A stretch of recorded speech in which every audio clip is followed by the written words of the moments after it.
है, उन सबको दूर करने के लिए, उनका निवारण करने के लिए हमने मांग रखी सरकार के सामने, राजस्थान सरकार के सामने भी और केंद्र सरकार के सामने भी। उसमें आप सब ने मेरा साथ दिया। इसके लिए पोखरण के सभी युवा साथियों का, सभी हमारे सम्मानीय बुजुर्गों का, ये बलजीत यादव तहे दिल से आपका आभार व्यक्त करता, आपका अभिनंदन करता। और इस पोखरण की धरती पे ये बलजीत यादव आपको वचन देता है कि जीवन में कभी भी आपने बलजीत यादव को आवाज दी तो चाहे तलवार की धार पे चल के आना पड़े तो भी बलजीत यादव आएगा।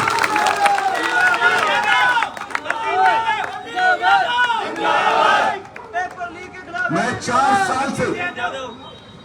4 साल से राजस्थान की विधानसभा में इस बात को रख के आ रहा हूं कि 75 साल हो गए देश को आजाद हुए, लेकिन 75 साल होने के बाद भी जो किसान गरीब था वो आज भी गरीब है, जो मजदूर गरीब था वो आज भी गरीब है। किसान का बेटा 75 साल पहले भी संघर्ष कर रहा था और आज भी संघर्ष कर रहा है, इज्जत से जीने के लिए, स्वाभिमान के साथ जीने के लिए हर रोज इम्तिहान दे रहा है। लेकिन ये परेशानियां जो है ये खत्म होने का नाम नहीं ले रही। मैंने मांग की राजस्थान की विधानसभा में कि 22 राज्य ऐसे हैं जिनमें राजस्थान के एक भी लड़के को नौकरी नहीं दे जा रही है। अलग अलग कानून बना दिए कि स्थानीय वहां के स्टेट के लोगों को ही नौकरी मिलेगी। तो मैंने मांग की कि या तो केंद्र सरकार कानून बनाए और उन 22 राज्यों के बनाए हुए कानून भी खत्म हो, हमारे यहां के बच्चों को भी नौकरी मिले, और अगर नहीं मिलती है तो राजस्थान सरकार भी कानून बनाए कि यहां के स्थानीय जवानों को सरकारी में और गैर सरकारी में नौकरी प्राथमिकता मिलेगी। ये पेपर लीक की घटनाएं, हर पेपर जो होता है तो पहली बात तो भर्ती नहीं निकलती, कोचिंग पे कोचिंग करता रहता है स्टूडेंट, भर्ती निकलती है तो क्या तो पेपर आउट हो जाता है, क्या भर्ती कोर्ट में फंस जाती है, उसका पेपर आता है तो ऐसा पेपर आता है कि जिसके अंदर एक एक पेपर में 20-20 उत्तर गलत दे दिए जाते हैं, कभी प्रश्न गलत बना दिया जाता है, कभी सिलेबस से बाहर का दे दिया जाता है। मैंने कहा हैरानी की बात है कि पेपर ठीक से नहीं बना सकती वो एजेंसियां जो एग्जाम करवा रही है, तो भला पेपर लीक को कैसे रोकेंगे वो। और कांस्टेबल की भर्ती हो तो उसको पेपर दिया जाता आईएएस के जैसा। अब गांव के बच्चे ने तैयारी करी है कांस्टेबल के लेवल की, मैंने कहा कांस्टेबल बलिष्ठ होना चाहिए, बहादुर होना चाहिए और वो किसान मजदूर का बेटा हो सकता है। इसलिए आप आईएएस लेवल का एग्जाम क्या देते हो, आप उसकी फिजिकल फिटनेस देखो, उसकी शारीरिक क्षमता देखो और उस आधार पर उसको भर्ती करो। तो गुंडे से लड़ेगा, मवाली से लड़ेगा, कानून व्यवस्था को सुदृढ़ रखेगा।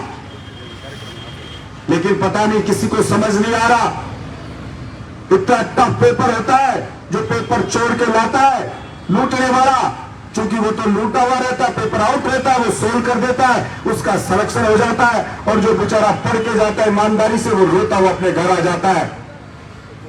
किसान की फसल आती है तो एमएसपी है, मिनिमम प्राइस, वो मिनिमम प्राइस पे भी सरकार उसकी फसल नहीं खरीदती है। अभी मैं इस तालाब के चक्कर लगा रहा था पोखरण में, कितने पैसे आए होंगे, लेकिन पूरा तालाब सूखा पड़ा हुआ, पानी की बूंद नहीं है उसके अंदर। मैंने कहा फालतू में बजट लुटा दिया जाता है और जहां जरूरत है वहां पे बजट खर्च नहीं होता है। नितिन गडकरी जी केंद्रीय मंत्री ने कहा था कि समंदर का पानी ले आएंगे राजस्थान में, तो मैंने कहा हमें भारतमाला नहीं चाहिए, हमें मेट्रो ट्रेन नहीं चाहिए, बुलेट ट्रेन नहीं चाहिए, हमें समंदर का पानी राजस्थान में ले आओ, नदियों का पानी राजस्थान में ले आओ, तो किसान वैसे ही खुशहाल हो जाएगा। लेकिन पता नहीं अभी तक कोई डिसीजन नहीं हुआ। अटल बिहारी वाजपेयी जी ने कहा था नदियों को जोड़ेंगे और जिन स्टेट में सूखा पड़ता है वहां पर पानी पहुंचाएंगे, तो जहां बाढ़ आती है उनको भी राहत मिलेगी और जहां सूखा है उनको भी राहत मिलेगी। लेकिन अभी तक अफसोस की बात है कि राजस्थान में कोई पानी बाहर से किसी नदी से आया नहीं। इसलिए मैंने संकल्प लिया, 10 महीने पहले भी जयपुर के सेंट्रल पार्क में सूरज उगने से लेकर सूर्य छिपने तक बिना रुके मैंने दौड़ लगाई थी, नॉन स्टॉप, काले कपड़े पहन करके अपनी इन्हीं मांगों के लिए। अभी भी पिछले दिनों मैंने जयपुर के सेंट्रल पार्क में सूर्य उगने से लेकर सूर्य छिपने तक बिना रुके दौड़ लगाई थी इन्हीं मांगों के लिए। लेकिन अफसोस हमारी मांगें पूरी नहीं हुई। मुख्यमंत्री जी ने मुझे 10 महीने पहले वचन दिया था कि मैं ये कानून बना दूंगा कि राजस्थान के स्थानीय जवानों को सरकारी गैर सरकारी में नौकरी मिलेगी। मैंने कहा 5 लाख भर्तियां निकाले सरकार, भर्ती का कैलेंडर जारी करे कि 2 महीने बाद तो एग्जाम होगी, 4 महीने बाद रिजल्ट आएगा और 6 महीने बाद ज्वाइनिंग दे दी जाएगी। तो जो बच्चा लुट रहा फीस कोचिंग की दे करके लुटना नहीं पड़ेगा। मैंने मेरे बहरोड विधानसभा क्षेत्र में निर्दलीय विधायक हूं, मैंने फ्री कोचिंग खोली है कि कोई भी बच्चा गरीब किसान का पढ़े, फ्री पढ़ाया जाता है उसको। 10th 12th का साइंस का स्टूडेंट है, मैथ फिजिक्स केमिस्ट्री पढ़ना चाहता है, ट्यूशन पढ़ना चाहता है, तो बिल्कुल फ्री मुफ्त में उसको पढ़ाया जाता है। बहरोड में हमने खोला सरकारी स्कूल है। मैंने कहा प्राइवेट स्कूलों में लूटना पड़ता है, तो सरकारी स्कूलों की दशा सुधर जाए, उनमें स्मार्ट क्लास हो, गार्डन हो, ट्रैक हो, फर्नीचर हो, मरम्मत हो, तो अच्छे टीचर है, पढ़ाई का माहौल होगा, तो मेहनत का ईमानदार आदमी का बेटा भी वहां पे पढ़ पाएगा। मैंने मेरे विधानसभा क्षेत्र में प्रत्येक सरकारी स्कूल में मैं गार्डन बना करके दे रहा हूं, ट्रैक बना करके दे रहा हूं, जिम बना करके दे रहा हूं, स्मार्ट क्लास बना रहा हूं और स्विमिंग पूल तक सरकारी स्कूल में बना करके दे रहा हूं। मैंने सरकार से कहा, जब निर्दलीय विधायक जो जयपुर दिल्ली के प्राइवेट बड़े स्कूलों में स्विमिंग पूल होते हैं, दूसरी जगह तो प्राइवेट में भी नहीं होते, वो सरकारी स्कूल में बना रहा हूं, तो भला सरकार क्यों नहीं कर सकती? लेकिन इच्छा शक्ति होगी तब ये होगा। इसीलिए मैंने संकल्प लिया राजस्थान की विधानसभा में कि भाई मैं 2 बार दौड़ लिया, 4 साल से पुकार रहा हूं, लेकिन हमारी मांगे अभी भी अधूरी है। कुछ पूरी करी लेकिन बहुत सारी अधूरी है। फौज में भर्ती होती है तो 4 साल के लिए भर्ती होती है, 1.5 साल ट्रेनिंग के और 2.5 साल की नौकरी करके उसको रिटायर करके भेज दिया जाएगा 12th क्लास के लड़के को। फिर वो क्या करेगा बेचारा?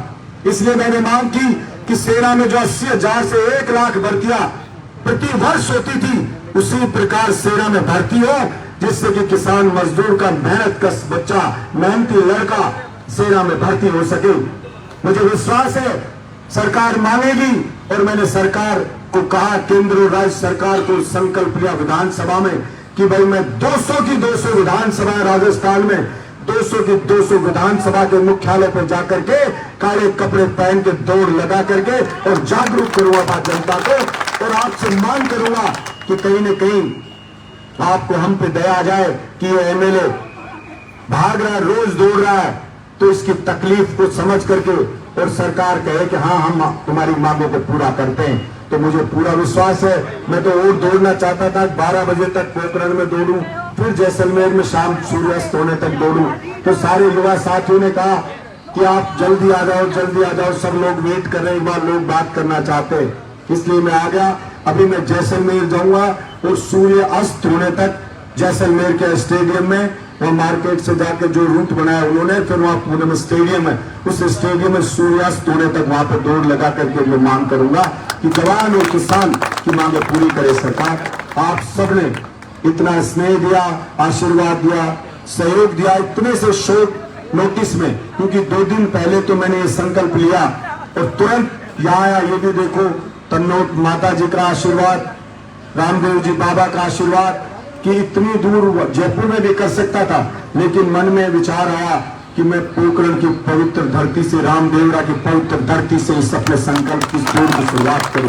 तो मैंने यहाँ से शुरुआत की ये आप इतने भले और इतने प्यारे लोग हो। यहाँ के मेरे साथ मेरे मित्र भी आए, वो लोगों से मिले तो उन्होंने कहा साहब इतने भले लोग हैं यहाँ के, इतने प्यारे लोग हैं, प्यार ही प्यार भरा है इनके अंदर। बहुत ही अच्छा लगा हम सबको, इसके लिए बहुत बहुत आपको धन्यवाद। हमारे जो पुलिस के भाई है इनका भी बहुत धन्यवाद। मुझे भी लगता है इनको ड्यूटी करनी चाहिए और मैं इनको परेशानी हो रही है, इनका टाइम वेस्ट हो रहा है, इसके लिए मैं इनसे क्षमा चाहता हूँ। और मैं तो कहता हूं मेरे सुरक्षा की जरूरत नहीं, मैं तो बिल्कुल फक्कड़ जोगी हूं एक तरह का, और मेरे साथ सभी युवा साथी है, मैं कौन सा बड़ा आदमी हूं जो मुझे खतरा है। इसलिए आप सब भी अपनी ड्यूटी करें, फिर भी आप सब ने यहाँ पे इतना ख्याल सबका रखा, इसके लिए आप सबको भी धन्यवाद। हमारे पत्रकार बंधुओं को सबको बहुत बहुत आपको धन्यवाद। जय हिंद, जय राजस्थान।